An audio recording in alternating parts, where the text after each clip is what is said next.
Hello, welcome back to Up the Villa match preview time. Go Ahead Eagles v Aston Villa, joined by the whole gang today. Don't adjust your sets, we've got them all on. How are we doing? Very well. Good. A lot better. Well, I don't know. Oh no, Anna, you haven't been on for a while. You're a bit of a glory hunter. Only come back when we're winning. It really just seems that way. But the first few of the season were a tough watch. So I had to give it a break for a bit, and then now, back for when it's good. Yeah, it is good. So, Villa fans, make sure you subscribe in, smash the likes and comment your thoughts on everything that we discuss. Guys, I feel like I've had a bit of a vision. My vision is I think we're winning this. We are winning the Europa League. Why are we winning the Europa League? I've just seen some little things that have just gave me that added bit of confidence.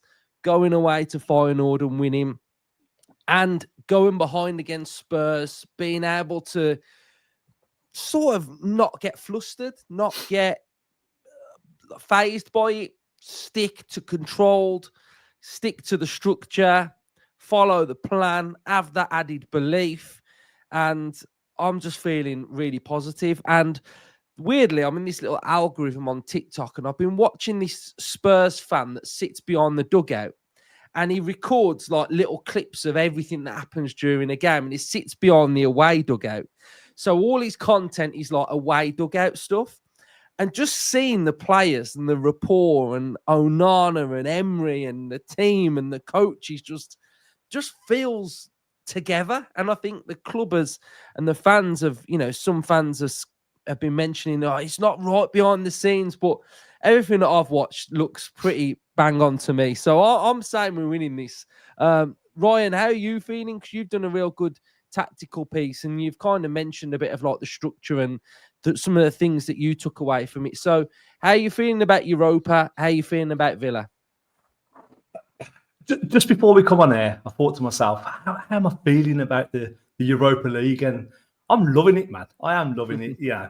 We're not in the Champions League, but this is not a bad substitute. I love the theme music. I love the branding. I'm actually really enjoying the competition. And I was thinking to myself, did I feel this way when we was in the Conference League? Did I feel like we was actually really going to win that? And I don't think I did. I don't think I did, but I do feel it now. I think that Feyenoord performance really got me believing. And you look back on the Conference League group stage, and we were scrambling around a bit there. We'd been, 15 odd years without European football, and it showed. It really did show. We last-minute goals against Mostar, Legia Warsaw, we crumbled there, and even Legia at home when we had to win 2-0 to top the group, and we didn't quite do it. There were sort of moments in there where we was growing. We was growing and learning about being a European side again, and obviously the confidence we've gained off like coming top 8 of that league phase of the Champions League. It gets forgotten, really, that we come top 8. We was like the 8th best team in Europe at that moment in time when that league stage finished. We was a top 8 European club. And we took that momentum into the knockouts, and, we blew Bruges away, and we put up a real good fight against Paris. And I feel like when I watched us against Bologna, the game that started this 5-game run, and especially the game against Feyenoord, I just thought we looked like a proper outfit, like a proper sophisticated European football team, and that's what's given me belief. And let's go and back it up against Go Ahead Eagles and continue that momentum. Yeah, I think it's really important that we continue the momentum. And yeah, I think when we first went into Europe, and you then start looking at European teams, and you look at like Dortmund, that outfit, and you think, God, they're like seasoned in Europe. And I get a good vibe about Villa at the minute, especially in Europe as well. I feel like we've got a bit of everything. We've got a good squad. We've got a great manager who's got pedigree at winning it. I mean, so I'm feeling pretty positive. Hannah, I've done a lot of shows with you this season, and we've not been that happy when we've been recording them. So, how are you feeling now, having seen us go on this run and across the run, and how are you feeling about Villa in the Europa League? I think we're back, aren't we? Oh God, you've said it. Yeah, Hannah's back and Villa are back. Yeah, definitely. Yeah, we are, as they say, so back. I do think that that little patch at the start of the season, we were sort of coming on there and we were scratching our heads a little bit, like, what can we put a finger on what exactly is going wrong? And it always felt like we were just like a piece or two away from things clicking again, because we knew that the team were good enough. And it seems like that has sort of slotted into place again now. And we are looking a lot more like the Unai Emery Aston Villa team that we've known of the last 3 years.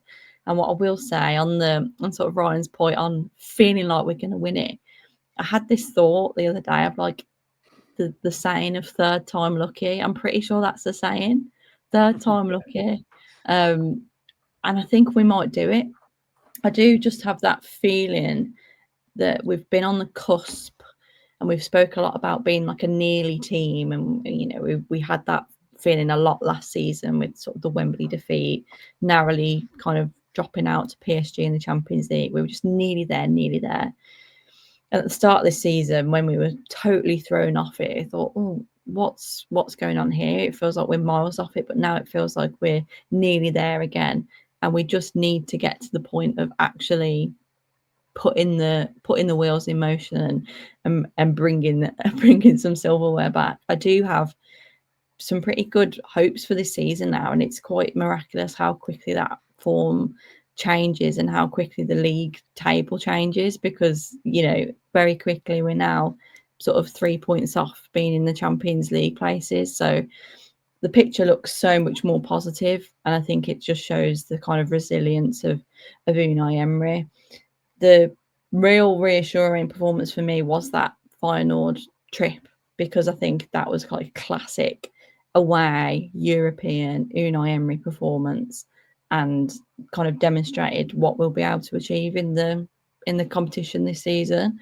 So I do think if we can kind of pull off that again this week and carry on that kind of formation into the rest of the Europa League campaign, will do well, because he is a master of away performances sometimes, isn't he, Arun? We saw another one in the league against Spurs at the weekend, so feeling a lot better. And yeah, it's just nice to be back talking about the Villa that we've got used to, because it was getting very frustrating not having that kind of endorphin boost of a weekend. I was starting to get very grumpy about it, but I think we are back. Yeah, I think some of the things that were kind of like not right with Villa were things that we've been accustomed to being so good at having.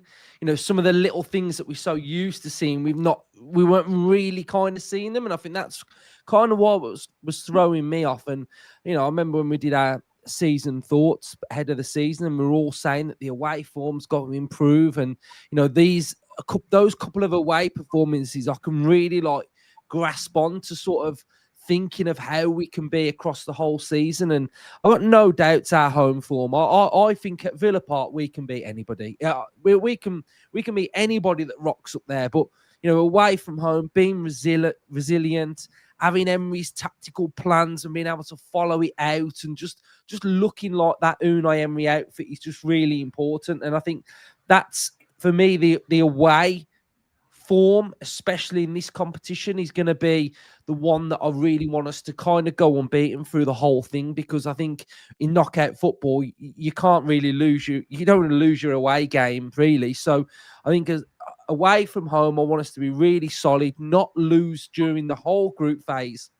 I think that's really important for me. If I'm going to pull up the table now of the Europa League, because I do think this is important. We haven't really spoke about this on any of the shows that I've done, and just have a little look at the early signs of what's been going on. And there's probably like 4 teams there that have got my eye, and the teams that I think personally are probably the big threats to us going all the way. I'm looking at Braga, Lyon, Porto, and Lille. I think for me, those are like four of the biggish powerhouses. Roma are sitting in 15th, and I think you go further down, you got Nottingham Forest. I mean, who knows what's going to go on with them? I mean, will Dyche be there by the time we get to a knockout game? Who knows? Celtic, they don't faze me. Rangers don't faze me. We've already dispatched the Feyenoord, Bologna. So, Ryan, just having a little look at this then, how are you sort of like gauging the competition as a whole? Do you feel like it still needs to just settle down a little bit more? Or are you starting to see the top 8 teams that kind of look like they might be there through the whole thing? No, I still feel like that league table is early. You're looking at like big club down there like Roma, hovering, 15th place. So I think there's still a lot of ups and downs and repositionings to go on in that competition. And really, it's hard to tell the opposition, to be honest. I'm not like massively clued up on European football, but being in these competitions, you come across teams, and it's like that. It was it quarterfinal against Lille, and you look back now, and the players that were playing for Lille then, like they've gone on to Paris Saint-Germain, to Man United. You had some big players, and that was actually a really big game. And both of us progressed to the Champions League the following season, and both of us have found our way in the Europa. So no doubt some of them teams there, like even though they're big on paper or lesser known on paper, that they're in the European competition for a reason, aren't they? And some are on a journey. Some will have a couple of seasons where they've got a good group of players and they're building momentum before they move on to bigger clubs and Champions League clubs. But certainly for us, we're right in amongst them contenders. Never really pay too much interest to the bookies' favourites and wearing that tag, but you can feel why we're there with our manager's pedigree and obviously being in the Champions League and pushing so far to the end last season. So I think there's a lot to play for, and there'll be a lot of good teams, and there'll be a lot of big tests, and looking forward to it. So go ahead, Eagles. Up next, I've done a episode with Michael, who's a Dutch football expert. He told me quite a lot about Go Ahead Eagles, so you can go and check that out. That came out yesterday. My knowledge was just not there. I just had no clue, never heard of them, never watched them. So it's kind of difficult to like preview a game like that. But what I do think from some of the highlights that I've seen is that they're a Dutch team, 4-3-3. They can play attacking, expressive football, but then they can go and sit in camping and hit teams on the break like they did at Panathinaikos, which was a big result for them. But I do kind of get a feeling that this is going to have a little bit of the Premier League effect on this game, in the sense of I don't really expect them to have come up against a Premier League team before. I don't think they have, because this is their first main tilt in Europe, and it'll be a big test, and one that their fans will probably look at and go, this is a Premier League team. Like, they might watch the league and they want to beat us. The players will be up for it, and I think they'll want to put in a real good showing against us, and that kind of poses its own problems for us a little bit because of how up for it they will be. And earlier I spoke about the away form, and I look at games in the Champions League like Monaco, Bruges. We lost those games, and you look at them on paper and you go, okay, I respect them as teams, but they're not Bayern Munich, they're not Juventus. So this has sort of like a sort of an element of something could go wrong here for us if we're not careful. So, Hannah, how do you kind of like approach this in your mind as a Villa fan? Like, what are you expecting? Is it just about Villa being super professional? I think so. And I think professional is always like one of the key words that Emery uses, isn't it? And he always talks about respect, and we know like he's a very respectful man. He'll probably instill in his players that we don't go to any club in Europe and expect an easy game, because there's a reason why they've managed to get to this point and qualify for a European competition. You know, you've got to be of some quality. So I do think it will be kind of going back to my point of a real professional away performance. I don't think we need to go there and blow any team away in this stage of the competition. I don't think Emery's goal will be to go there and get a 4-0 win. I think Emery's quite happy with 1-2-0 victories if his team are controlled, and kind of carry out that game plan. He's so interested in his game plan, isn't he? And he loves when his players are committed and dedicated, all these words that he likes to use. So whilst from a fan perspective we see go ahead Eagles on the fixture list and you think, oh, who are these, 10,000 15,000 capacity stadium, very few lucky enough to go. I know one of us on the screen is very lucky to have a ticket, but it's you look at it on the fixture list and you think, oh, we'll go there and we'll absolutely blow them out the water. But I just don't think that's the case, and I just don't think that's the way that Emery approaches games like this. So I fully expect us to go there almost with the same kind of attacking plan that we'd have against a so-called bigger team in the competition, because to Unai and to the team, everyone is equally a challenge. So I think it will be really interesting to see what team he picks, and kind of whether, I think we'll get a good indication of how Unai assesses the kind of complexity of the tactical battle based on the team he chooses. But by no means do I think it'll be a walkover. I actually think it'll be a really important test for us, because like you've touched on, Luke, these games can be a bit of a, what they call a banana skin, a bit of a slip up, where these teams can just surprise you. They can come out and be super excited and be playing against a Premier League team for the first time, and that kind of adrenaline and the excitement of it just powers them through. So I think we shouldn't underestimate them. It would be one of those like giant killer games. Everyone roots for the underdog. So I think we've just got to go there, execute the game plan, be really professional, get the 3 points, and then like we're 3 games into the group phase with potentially 3 wins. So I think that puts us in a really good position, and that's all that the team will care about.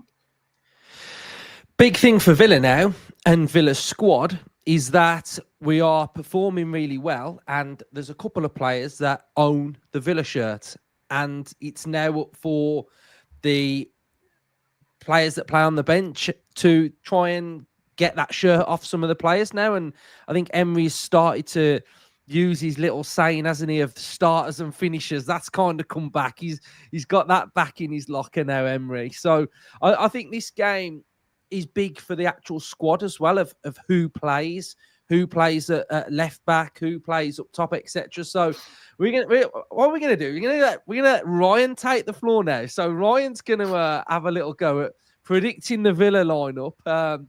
We asked him before if he knew much about Go Ahead, and he didn't really know much. So like everyone, so Ryan, you know a bit about Villa then. So tell us what your lineup would be, and then me and Hannah can sort of chip in if we feel like you've gone a little bit wayward. Oh my God, on the spot here, on the spot. That's in what the changing room, picking the team. Yeah, mate, you guys haven't been on for a while, so I've got to make you work for this. Well, there's only one place to start, and that's probably our Europa League player of the tournament so far, Marco Bizot. Marco Bizot. You think he's so? Hold on a minute. So with this one, then, do you feel like we're doing the swapping of the two just because we want to? Then, do you think that's just what we're going with?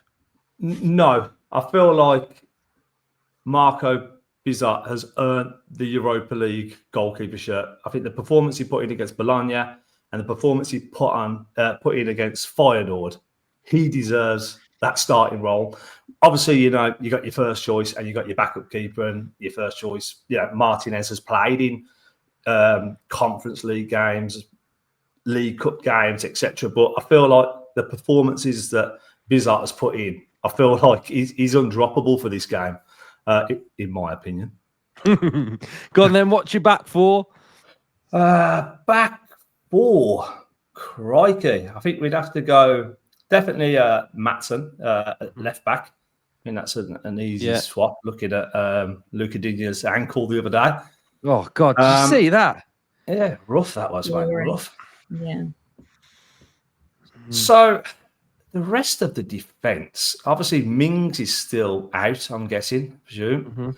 So really, I think that left side only leaves Pau. And then we've got Konza and Cash, who's played an awful lot of minutes, the two of them. But I feel like one of the two have got to start.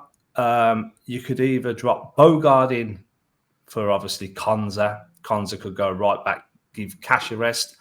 Or it's Lindelof, but we don't know exactly his levels at the minute. I feel that's probably the most secure back four I can think of. Potentially a Bogard, but I think he'll be in midfield. Potentially a Lindelof, but again, not sure on his. I mean, sure I haven't got to worry about Konza, but I just feel like he's playing a lot. Well, Konza and Cash have both played internationals, haven't they? That's what I mean. 2 breaks they've paid.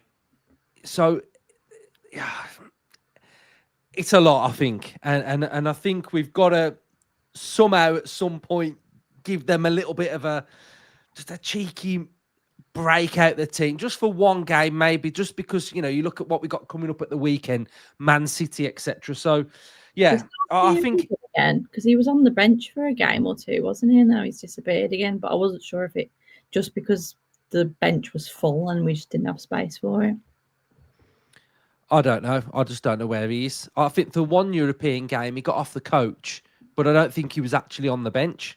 So I don't know what's going on. Another strange one. Yeah, right. Ryan, go with the 4 in midfield then, and then we've got 2 up top. Okay, I am going to go Bogard in the pivot alongside Bogard. Right, I'd say a Nana for minutes, but I feel like it's too soon for it. I feel like you need to wrap him up a little bit more. Wait for the weekend. Maybe you're looking at what options have you got? Barkley or Boubacar? Yeah, Barkley's been getting some minutes, hasn't he? He's obviously a finisher. He's looked quite composed when he comes on. Potentially Barkley. Yeah, I don't see him starting Kamara, I don't think he's played a lot, hasn't he? Yeah. Yeah. It's a big change in midfield, that is, Bogard and Barkley, but because they've been getting minutes. Bogard didn't come on either at the weekend, did he? And you're thinking, okay, look, he's been performing to a really high level, and then he's just got no minutes whatsoever. So I'd say Bogard's a definite. Hannah, who would you say alongside Bogard? I think if this was any other game, I'd be a bit more iffy about having a completely new protection for the defence, but I'm not opposed to having Barkley in. Again, I don't want to disrespect the team. We just did a whole speech about respecting, but I do think we could get away with probably having Barkley. What about McGinn in there? I just actually maybe, and that might be what he does. Isn't it? But again, I don't love him in that position, to be honest. I don't think that's where we see the best of him, but it's an option. But it's also a lot to ask of Barkley, I think, to come in, because when he has been coming on, it's like 10 minutes, hasn't it, to start a game, but maybe he does need the minutes. So I'm pretty easy. I agree. I don't think we'll start Onana. I think we need to protect him. Fix Kamara then. I think Kamara, because he's obviously had no international. He's had a break during internationals. He hasn't been with the French squad. McGinn's been 100 miles an hour with Scotland as well. Yeah, they're on the route to the World Cup. So yeah, probably makes sense to stick Kamara in there as a starter. Okay, right. This could get interesting now if we pick a few little cheekies that haven't been playing. But left side then, who are you going on the left? I'd say Buendia, I think. I think Yeah. Wendy, I think after sitting out for most of the game and coming on and scoring, and the form he's in as well, I think it's a start for him. Yeah. I'd say Watkins up top. Does everyone think Watkins up I top? agree. Yeah, definitely. I mean, Rodgers doesn't sit out games, does he? So he's playing somewhere. He's definitely playing somewhere. Do we all think Rodgers is playing? Yeah, probably. Yeah, if he's fit, he plays. He still fits into that category of a lot of international games as well as virtually every single minute for Villa. But if he's fit, Emery plays him, doesn't he? I don't know. It's whether he does give Elliot and or Sancho a call up. We're not seeing them, are we?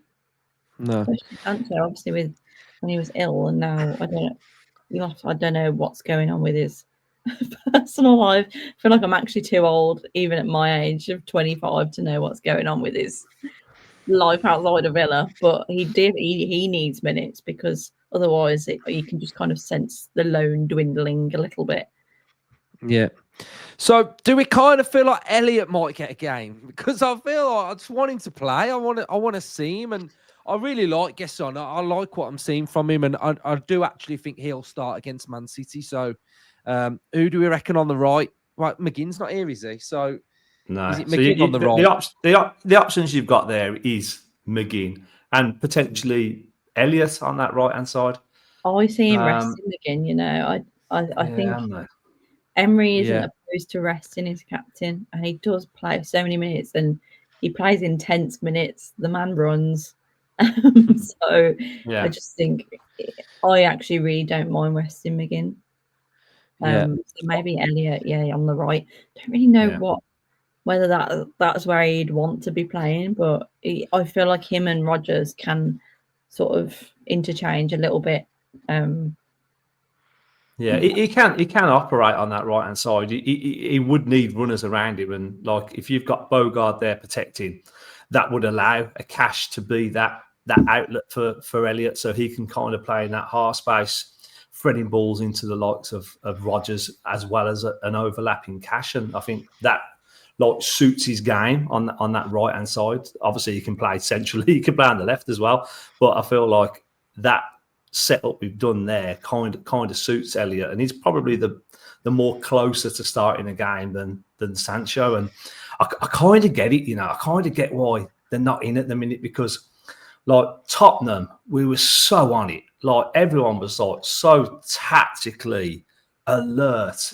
Guessam was doing bits, man, like Rodgers, and then when the subs happened and Watkins and Buendia come on, they were just instantly switched on, knew exactly where to be, and we've seen Emery talk about when players release balls and their positionings and where they've got to be in certain parts of the game. And like there was a moment in the left-hand corner where Buendia and Watkins both simultaneously together, running in parallel, producing that press, and I kind of get now like Emery wants to drill that into the likes of Sancho and Elliot and do that adaptation period. And I feel like Elliot has had minutes. Emery's commented on him a few times. So, we've seen these kind of tactics with Bogard, and we've seen these tactics with Rodgers when he was calling him a championship player in training. So Elliot's had those comments twice in post-match. He's not featured the last couple of games, and you feel like he should be itching to go, and this could be the ideal game for him. Yeah, I think there's no problem with new players not playing and sort of having to adapt and sometimes not hit the ground running straight away. I think I said it on one of the episodes recently that, I was watching Arsenal, and Calafiori's now the starting left back. Now, they signed him last season, and he had bright moments last season, but he was in and out. Skelly mainly got the shirt.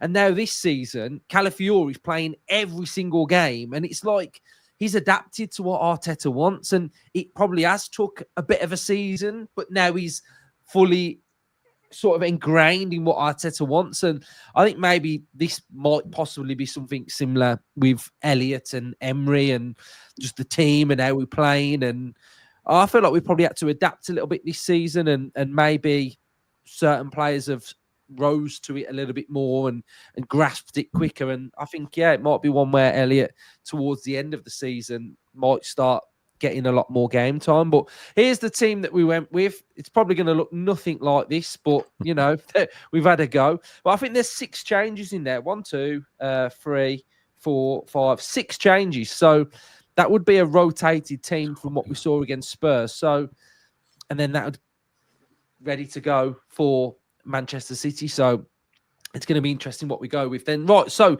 score predictions then. I'll kick it off. I think we're going to win. We haven't conceded yet in this competition, so let's keep it that way. I'm going to go 2-0 Villa. Hannah, what are you going with? You read my mind. I think a nice 2-0 victory on the road would be a very good result. Definitely. The defence, to me, feels... I'm kind of liking the defence at the minute. I think... It's not from crosses. Need to sort the defensive issues from crosses, set pieces. Yeah. But other than that, like from open play, yes, I agree. I think for the most part, we seem to have cracked that a little bit for the time being. Don't want to jinx it. Yeah, Ryan. It's hard not to join you. It's hard not to not make a hat trick, but I'll be a bit more adventurous. Why not? Let's go 3-1. Let's go 3-1. 3-1. Okay, nice one. Right. We've had a good run in Holland, really, haven't we? The 3 games conference and 2 games in conference and Feyenoord and obviously Watkins banging that winner in against Holland in the Euros. So yeah, man, let's keep this Dutch doing over going. That's the technical phrase we'll end on then. So cheers everyone for watching. Subscribe, smash the likes and comment your thoughts. Up the Villa. Up the Villa.